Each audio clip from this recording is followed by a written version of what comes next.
Hi, and welcome to another Tuna training video. Today I'm going to show you and explain to you what the information page of a project is.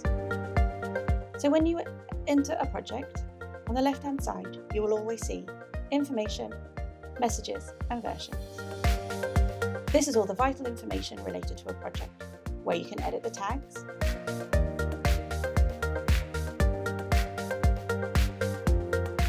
and whenever you add a new label, you'll get a message to say that the label has been added.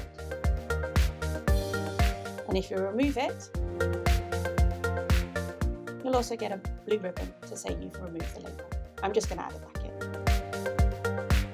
in. Alongside being able to edit the tags, you can also assign the project to one of your colleagues, choosing from the drop-down menu. You can also set a due date for the tasks that they have within the process. The information page is where you also upload any attachments. Here I'm going to upload the key line.